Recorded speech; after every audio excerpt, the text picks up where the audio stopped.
Question number 82 Shrimati रक्षा खाड़ से। Question number 82। माननीय मंत्री जी, प्रति सभा पटल में रख दिया गया है। माननीय सदस्य।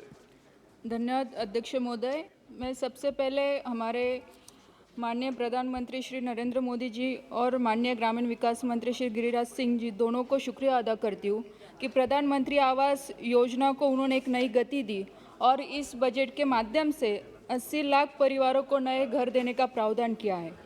अध्यक्ष महोदय, 2018 में सरकार ने आदेश दिए कि सभी गांव में ग्राम सभा के माध्यम से वंचित परिवारों की सूची बनाई जाए, जिसमें महाराष्ट्र में ड यादी कहते हैं, और उसके बाद एजेंसियों के माध्यम से लाभार्थियों की सूची जारी की। मैं आपके माध्यम से मंत्री जी से जानना चाहती हूँ कि जो सूची पात्र लाभार्थियों की बनाई गई है वो किस आधार पर बनाई गई है, उसके निकष क्या थे और क्या सरकार ने ये निकष तय करके दिए थे इन एजेंसियों को, ये मैं आपसे जानना चाहती हूँ। धन्यवाद।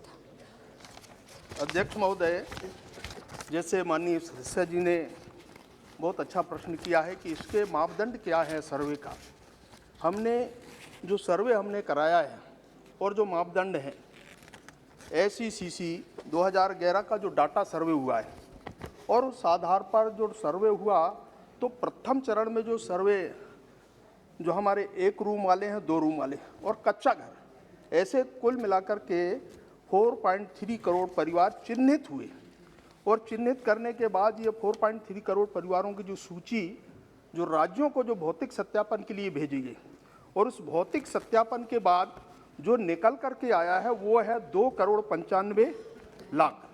ये आंकड़ा निकल करके आया और इसी आधार पर इन परिवारों को जो 2,95,00,000 परिवार हैं, इनको हम आवास देने की व्यवस्था हम कर रहे हैं और ये सभी राज्यों को हमने अलग अलग जो एलोकेशन है वो हमने किया है। माननीय सदस्य। अध्यक्ष महोदय, जो मंत्री जी ने अभी जवाब दिया, मैं इसमें दूसरा सवाल पूछना चाहती हूँ कि जो आपने बताया कि हर राज्य के अनुसार ये यादी का डिक्लेरेशन हुआ है, लेकिन ऐसे कई परिवार हैं कि जिनको इस योजना की ज़रूरत है और वो इस सूची में उनके नाम नहीं आए, तो सरकार नए परिवारों को, मतलब जो वंचित परिवार है, उनको घर देने के लिए कुछ प्रावधान करने वाली है क्या? माननीय सदस्य को बताना चाहूँगा, जैसा माननीय मंत्री जी ने बताया, ये जब 4.3 करोड़ घरों का सोशियो इकोनॉमिक कास्ट सेंसस से आया, जब राज्यों को दिया तो उन्होंने 2.95 करोड़ दिया, लेकिन जब फिर उनके पास भेजा तो उन्होंने पात्र अपात्र करके 2,15,00,000 को हमें दिया।